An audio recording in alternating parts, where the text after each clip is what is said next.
aja 4-5 kali di MRT kita, termasuk di busway kita, udah nggak boleh lagi. Kan itu sederhana aja, temnya sekali sambil orang buru-buru untuk jalan. Kalau itu bisa dilakukan, maka jam waktu untuk menunggu itu akan berkurang banyak. Dan itulah yang akan kami lakukan, termasuk konektivitas ke Tangerang, Tangerang Selatan, Bekasi, Bekasi Barat, ya harus disambungkan lah, nggak bisa dipotong-potong. Masa orang, contoh lah, bus mau ke Bandung, dari sini ke tempat Halim aja sama dengan dari Halim sampai di Bandung. Nah, ya seperti itu kan harus ada pemecahan jalan keluar yang kita pikirkan bersama-sama.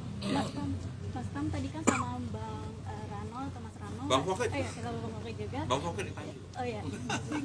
Tadi sempat menyinggung nih tentang Jackmania atau yang pas tadi foto di depan. Nah, sedangkan Jackmania itu sama Persib itu kan hubungannya masih kurang bagus sampai saat ini. Nah, kira-kira bagaimana sih cara menangani masalah tersebut gitu ke depannya? Kalau hubungan Jackmania sama Bobotoh itu urusan Jackmania sama Bobotoh. Tetapi sekali lagi, kalau kita jadi pemimpin, maka kita harus meletakkan pada hal yang proporsional.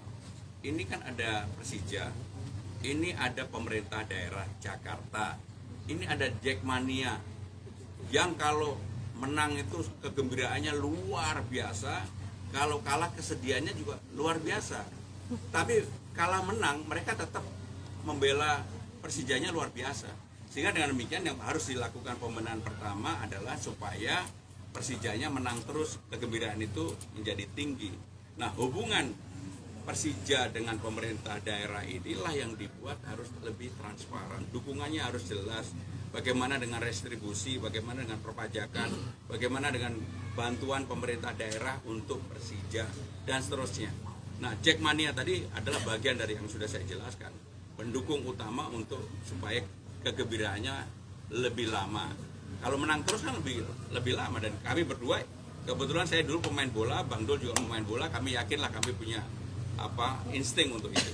Bang Fokel. Petra di zaman Bang Fokel, tadi kan udah ngobrol-ngobrol di dalam. Nah, apa yang bisa disarankan terutama dalam kalau nanti jadi DKI 1? Yang penting buat semua ya.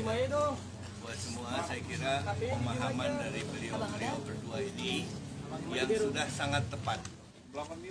Dalam konteks ini dia sudah mengutarakan bahwa pembangunan itu harus berkesinambungan dan harus dilihat dengan kacamata yang berkesinambungan. Ya. Apapun tidak akan selesai pada saat beliau dilantik, andainya nanti diberi kepercayaan dilantik, mulai dilantik dan kemudian pada saat beliau selesai masa jabatannya akan bisa tuntas, belum tentu. Ya.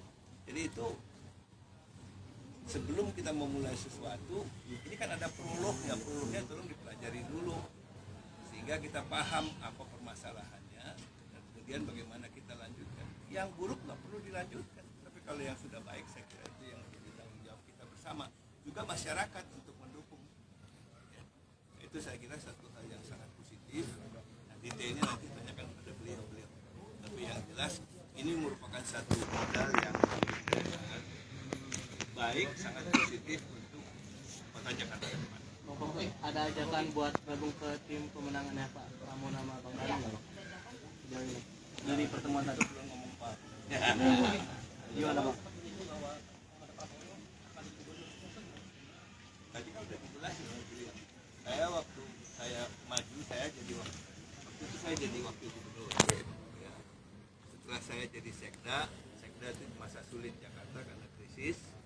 Dan saya jadi wakil gubernurnya Pak Yos, Bang Yos ya periode pertama.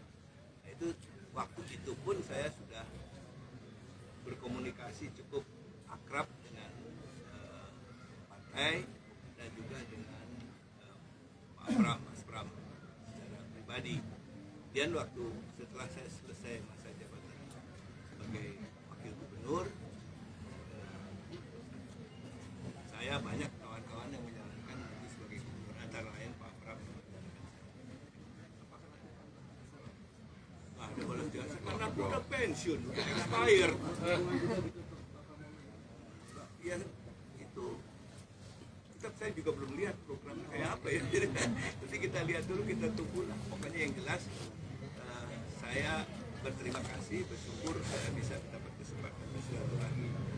orang-orang yang akan memimpin kota ini ke depan.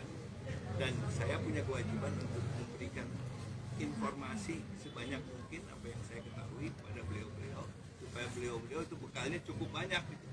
Ya. Yang jelas harus lebih baik daripada sebelumnya. Ya, sebetulnya 11 tahun saya di Provinsi Banten itu adalah belajar yang paling luar biasa bagi saya. Sebetulnya pemerintah daerah itu dimanapun daerahnya itu hanya dua unsurnya. Yang pertama adalah urusan wajib, yang kedua urusan pilihan. Wajibnya tuh yang basic dengan dasar pendidikan, kesehatan, perhubungan, lingkungan, itu wajib. Baru kita pilih perhubungan bagaimana. Tadi kita bicara soal transportasi. Jakarta ini kalau pagi 14 juta, malam 9 juta. Kenapa? Artinya 4 juta itu pendatang semua dari Bekasi, Tangerang. Nah inilah yang diatur masalah transportasi kan. Makanya ada busway, MRT, segala macam. Nah ini yang menarik. Barangkali kalau Bang Foke lupa, mungkin gara-gara Bang Foke saya jadi wakil gubernur tahun ini. Karena dulu 2008, 2007, sebelum saya jadi wakil Bupati Tangerang, hampir saya jadi wakil beliau. 2007 pertama kali. Pertama kali saya ketemu Bang Foke pada waktu itu mau pilkada DKI. Dia minta saya jadi wakil. Saya siap, saya bilang. Disitulah pertama kali saya ketemu ibu. Saya sekjen partai. Secara